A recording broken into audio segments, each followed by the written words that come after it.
नैब में जब कोई शहरी जाता है, एप्लीकेशन जाके देता है किसी भी ऐसे फ़र्द के बारे में कि उसने उसके साथ बहुत बड़ा फ्रॉड किया है, 50 करोड़ का गालबन जब वो फ्रॉड होगा तो तभी जाएगा ना नैब के पास। उससे कम के फ्रॉड में तो वो नहीं जाएगा नैब के पास। तो उसका प्रोसीजर क्या होगा, लीगल प्रोसीजर क्या वो इख्तियार करे? क्या एक आदमी अकेला ये केस लड़ सकता है कि उसके लिए ज़रूरी होता है कि कम से कम 100 लोग तो उसके कंप्लेनेंट हों तो तभी जाके वो केस रजिस्टर्ड होगा? जी, आपका बड़ा वैलिड क्वेश्चन है। इसमें ना ऐसा है कि ये अभी जो कानून पास हुआ है ना, जो हमारी गवर्नमेंट जो आई थी, पीडीएम की गवर्नमेंट जो आई थी, एक तो ये इलेक्शन 2024 के बाद हुकूमत बनी है, ये नहीं, इससे पहले जो पीडीएम की नो कॉन्फिडेंस जो मूव आई थी इमरान खान साहब की गवर्नमेंट के अगेंस्ट, उसके बाद जब ये गवर्नमेंट आई पीडीएम की तो उन्होंने ना फिर सबसे पहले आते ही ये अमेंडमेंट की नैब की कवानीन के अंदर। तो उन्होंने कहा जी ये मिनिमम 100 लोग होने चाहिए। पहले ये 50 का था। ये जो भी मालियाती फ्रॉड हो, हाँ जी, एग्जैक्टली, मालियाती फ्रॉड, चाहे वो प्रॉपर्टी से मुतल्लिका हो, चाहे वो ऑनलाइन हो या किसी भी किस्म का हो, या एग्जैक्टली वो किसी भी किस्म का हो। लेकिन इसमें एक छोटी सी डोमेन है। अगर तो आपका ऑनलाइन फ्रॉड से मुराद ये है कि अगर तो बैंक मुलव्वस है ना, बैंक के ज़रिए कोई ऐसा फ्रॉड किया हुआ आपके साथ कि किसी ने अपना माइक्रो फाइनेंस बैंक रजिस्टर्ड करवाया हुआ है, तो फिर तो उसको नैब नहीं देखती, फिर उसको एफआईए देखती है। ये है कि अनरजिस्टर्ड जो बिजनेस होते हैं, जो लोगों को बताया नहीं जाता लेकिन अमाउंट ले ली जाती है उनसे, तो फिर उसको वो जो कहते हैं जी घर बैठे मुनाफा लें। जी जी, एग्जैक्टली वही वाले। तो वो उस हवाले से फिर वो जो है ना वो नैब उसको देखती है। और इसमें एक चीज़ है कि ये जो 50 वाला ना जो आपने सवाल किया, अब 50 वाला नहीं है, अब मिनिमम 100 होने चाहिए। मिनिमम 100 कंप्लेनेंट होने चाहिए और जो अमाउंट है फ्रॉड की वो भी मिनिमम 500 मिलियन यानी कि 50 करोड़ से कम नहीं होने चाहिए। एक हमारा अभी रिसेंटली केस लगा भी हुआ था, ये इस्लामाबाद हाई कोर्ट में, मैंने रिट की थी उसकी। अब कहते हैं तो मैं नाम ले देता हूँ उसका। तो फातिमा टाउन का केस था, उसमें भी ऐसा ही हुआ कि नैब ने जो इंक्वायरी थी वो हमारी बंद कर दी। तो हमने जो कंप्लेनेंट थे वो बड़े परेशान थे, यार क्यों बंद की। फिर वो मैंने on the behalf of complainant वो हाई कोर्ट में वो उस प्रोसीडिंग को चैलेंज किया इस्लामाबाद हाई कोर्ट में, और जस्टिस मोहसिर अख्तर कियानी साहब और जस्टिस इसहाक खान साहब उन्होंने और किस केस की समाअत की। उसमें फिर उन्होंने डायरेक्शन दी उनको, नैब को, कि आप इस केस को 3 मंथ के अंदर कंक्लूड करें और हमें बताएं कि जो exact amount as per your law ये कंप्लीट हो रही है या नहीं हो रही, मतलब कंप्लेनेंट 100 हो रहे हैं और 50 करोड़ की अमाउंट पूरी हो रही है या नहीं हो ररी। पहले तो उन्होंने डस्टबिन में फेंक दिया था जी, और इंक्वायरी ड्रॉप कर दी है। फिर वो जब उन्होंने दोबारा इसको मैटर को इंक्वायर किया तो वो 500 जो है मिलियंस प्लस ये अमाउंट चलेगी, तो उस केस को दोबारा उन्होंने इनिशिएट किया, दोबारा इंक्वायरी की। अब वो अंडर प्रोसीडिंग है, अब उसकी प्रोसेस चल रहा है लोगों से वो। अच्छा, इसी प्रोसेस में ये बात बताएं ना कि जो जिन लोगों को शिकायत होती है, साइल जो होते हैं, वो पहले जाके आम एक एफआईआर दर्ज करवाते हैं या सीधे नैब के पास जाते हैं, या पहले सब इकट्ठे होते हैं? नहीं, इसमें इकट्ठे होने की भी ज़रूरत नहीं है, अगर हो जाए तो बहुत बेहतर है। तो एफआईआर का इसके अंदर कोई कंसर्न नहीं है। एफआईआर इस पे वो लाइन जो है ना वो उस पर लाई नहीं करती। इस पे ये है कि जी एक सिंपल आपने एप्लीकेशन लिखनी है डीजी नैब। अगर लाहौर के रीजन के अंदर कोई फ्रॉड है तो आप डीजी नैब लाहौर लिखेंगे। अगर कोई इस्लामाबाद रावलपिंडी के रीजन के अंदर फ्रॉड हो रहा है वो आप उसका नाम लिखेंगे। आपने एप्लीकेशन लिखनी है और अपना मुद्दा लिखना है जी कि मेरे साथ ऐसे ऐसे फ्रॉड हुआ है, या मैंने किसी पॉन्जी स्कीम में इन्वेस्ट किए थे, या मैंने किसी सोसाइटी में प्लॉट लिया था। तो वो इंडिविजुअल होगी, इंडिविजुअल एप्लीकेशन। अगर 100 बंदे होंगे तो 100 एप्लीकेशन एग्जैक्टली, और सेपरेट होगी हर बंदे की। ऐसा नहीं है कि 100 एक ही एप्लीकेशन दे देंगे, ऐसा नहीं होगा। हर बंदा अपनी अलग अमाउंट लिखेगा, अलग सारी डिटेल लिखेगा। वो एक आदमी है, हाँ जी, एक बंदे ने शिकायत लेकर गया है, तो उसके बाद बाकी लोग कैसे इकट्ठे होंगे?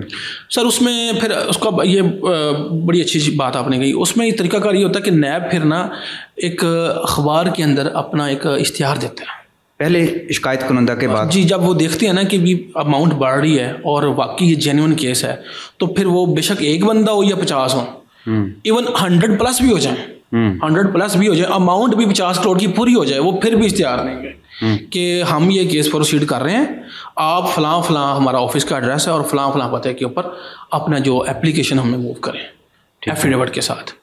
और फिर वो उसके बाद एक प्रोसेस होता है वो नैब जब वो एप्लीकेशन देखती है, टेकअप करती है, फिर उनको एक एक्नॉलेजमेंट लेटर देती है कि आपका जो केस है वो रजिस्टर्ड हो गया, ये आपका डायरी नंबर हमने आपको अलॉट कर दिया।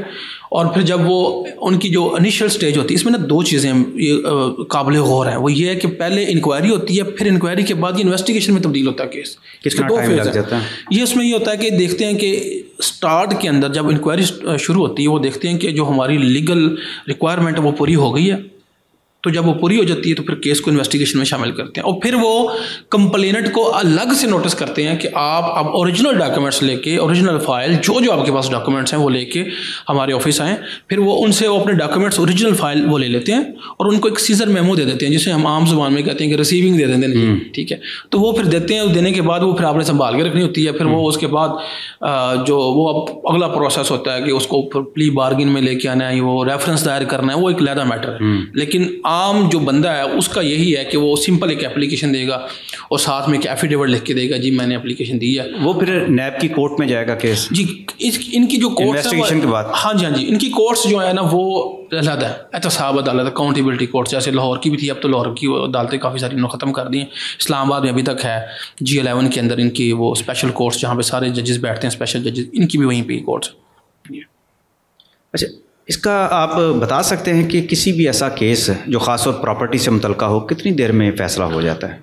इसमें डिपेंड करता है कि कंप्लेंट्स की तादाद कितनी है। 100 हो गए? 100 होगी। चलो for example, for the sake of arguments ये 100 हैं जी, और जो पैसे भी हैं ना वो जी 50 करोड़ पूरे हैं। हम इस पे बात कर लेते हैं। इस पे भी जो इन्वेस्टिगेशन करते वो 2 साल लगा देते हैं। उसकी एक रीज़न है, उन्होंने सबसे पहले जो वो कंप्लेंट्स हैं उसको वेरीफाई करना है, क्योंकि वो मोड ऑफ ट्रांजैक्शन देखनी है कि किस तरह ये ट्रांजैक्शन की गई है। जिस बंदे के खिलाफ आप कंप्लेंट लेके आए हैं उसको आपने पैसे किस मद में दिए हैं, आपने कैश में दिए हैं, बैंक ट्रांजैक्शन की है, कैसे दिए हैं। वहाँ साहिल को थ्रेट तो नहीं किया जाता है या ब्लैकमेल तो नहीं किया जाता? तेरे पास तो इतने पहले सबूत तो दे के तेरे पास इतनी जो है पैसा कहाँ से आ गया? नहीं, ये नैब की डोमेन ही नहीं है कि इंडिविजुअल बंदे से पूछना उनका। ऐसा सवाल नहीं, ऐसा सवाल है ही नहीं ना। उनकी वो कहाँ से लेके आ रहा है पैसा, कैसे उसने खरीदा, बस सबूत देना कि उसने खरीदा। वो नैब की डोमेन ही नहीं है। अच्छा, नैब की डोमेन है पब्लिक एट लार्ज के ऊपर। जो अगर कोई फ्रॉड हो रहा तो उसको पकड़ना। अगर एक बंदे ने 1 करोड़ लिया है, 1 करोड़ का फ्रॉड लिया, जो मैं हूँ, मैंने 1 करोड़ का फ्रॉड लिया है, तो नैब को ये कोई कंसर्न नहीं है कि मैंने वो पैसा कहाँ से लिया। नैब ने इस चीज़ इंडिविजुअल नहीं पूछना, उन्होंने वो कलेक्टिवली सब। वो अगर मेरे खिलाफ केसेस आते हैं, मैंने कोई फ्रॉड किया, तो उसकी उनकी लीगल प्रोसीडिंग है, लीगल रिक्वायरमेंट्स है, वो पूरी होगी तो फिर मुझसे पूछेंगे भाईजान आप बताएं आपके पास पैसे कहाँ से आए हैं, आपने ये सोसाइटी काटी कहाँ से आए। जो मेरे खिलाफ आ रहे हैं कंप्लेनेंट, उससे कोई सवाल नहीं होगा ऐसा। अच्छा, आपने ये भी मुशाहिदा किया होगा कई लोग तो पैसा दे ही नहीं सकते, और जितना बस फ़र्ज़ करें 50 करोड़ से ज़्यादा पर उसका केस है, उसके ख़िलाफ़ जो जाता है उसके पास अब कुछ भी नहीं है, तो क्या बनता है उस ऐसे बंदे का? सर, उसकी सबसे पहले प्रॉपर्टीज़ को डिटरमिन किया जाता है कि इसकी प्रॉपर्टीज़ कौन कौन सी हैं। वो बेच चुका है, सब कुछ कर चुका है, और जिसको उन्होंने प्रॉपर्टीज़ बेची है ना, थर्ड पर्सन को, वो भी फ्रीज हो जाती है। अच्छा, वो भी फ्रीज हो जाती है। और सिर्फ कुछ प्रॉपर्टीज ऐसी, चाहे उसने हिब्बा किया हो, चाहे उसने किसी को बेची हो, वो भी, चाहे उसने सरकार के खाते में ज़मीन बेचती हो, किसी को भी बेची है। अच्छा, सबसे पहले जो प्रायोरिटी है ना वो कंप्लेनेंट की है। नहीं, यानी उसका फ्रॉड जो है डिक्लेयर होने से पहले अगर उसने वो चीज़ें अपनी ज़ाती प्रॉपर्टी बेची में, फिर भी फ्रीज हो जाती है। वो इन द एंड फैसला होना होता है, वो कोर्ट के अंदर पूरी प्रोसीडिंग होती है कि जी उस पार्टी का क्या कसूर जिसने वो खरीदी होती है? सर, उस पार्टी का कसूर ये है कि वो पार्टी जो है ना, वो जो चीज़ें खरीद रही है ना, वो औने पौने में खरीद रही है। 10 करोड़ की कोई चीज़ की जो मालियत की जो चीज़ है, वो फिर क्या करता है, कोई 3 करोड़ में बेच के जान छुड़ाता है, 4 में बेच के जान छुड़ाता है। उसका कसूर ये होता है कि वो उसने वेरिफिकेशन क्यों नहीं की है, भाई ये मुझे सस्ता क्यों नहीं हो रहा, ये सस्ता क्यों दे रहा है, क्या प्रॉब्लम है इसमें। वसी साहब, ये तो वैसे भी हमारा लीगल अगर प्रोसीजर देखें उसके अंदर जो हमारा डीसी रेट लगता है उसमें तो प्रॉपर्टी का रेट वैसे ही थोड़ा होता है, मार्केट कुछ होती है, तो डीसी रेट पे तो आप किसी को भी पकड़ लें। उसमें एक चीज़ है ना जी, अब जब उसकी प्रॉपर्टी फ्रीज कर दी उन्होंने, नैब ने फ्रीज कर दी। मेरा नुक्ता आप समझे? मैं समझ गया हूँ। अब ये प्रॉपर्टी तो सरकारी कागजों में वैसे ही सस्ती बिक्री होती है। जी बिल्कुल ठीक है आपकी बात। अब प्रॉब्लम ये है कि जिस बंदे ने ये ज़मीन ली है, नैब ने उसको फ्रीज कर दिया। क्यों फ्रीज किया? ये राइट है उसके पास फ्रीज करने का। बस ये राइट ये है कि ये बंदे ने जो जिस बंदे ने ये खरीदी है ना, ये उस बंदे से खरीद रहा है जिसके खिलाफ कंप्लेंट डिक्लेयर हो गया, फ्रॉड डिक्लेयर हो गया।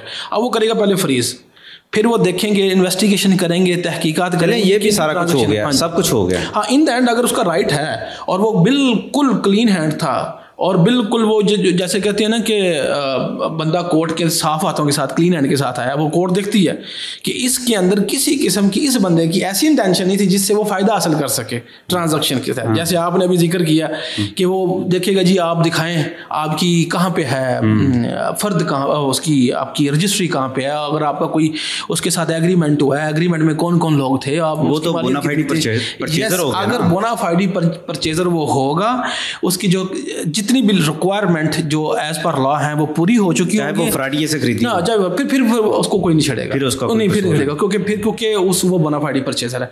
लेकिन जब तक वो साबित नहीं करता कि मैं बोनाफाइड परचेजर हूँ तब तक उसकी ये लेकिन आपको भी पता है, रिवाज भी है कि अक्सर जो है लोगों को पता होता है कि किसी फ्राडिये से ज़मीन खरीदना बाद में मुसीबत पैदा कर सकता है। का जो केस है ना, इसी के अंदर भी ये केस हुआ था। एक बंदे ने प्रॉपर्टी ली थी, वो आया हुआ कोर्ट के अंदर कि जी देखिए जी मैं तो पहले की परचेज की हुई है, मेरी एप्लीकेशन दीजिए, मुझे मेरी प्रॉपर्टी रिलीज की जाए। तो वो जज बशीर अहमद साहब थे उस वक्त, वो बड़े फेमस जज हैं, मेरे साथ बड़ी उनकी दोस्ती भी थी, बड़े प्यार वाले जज हैं वो।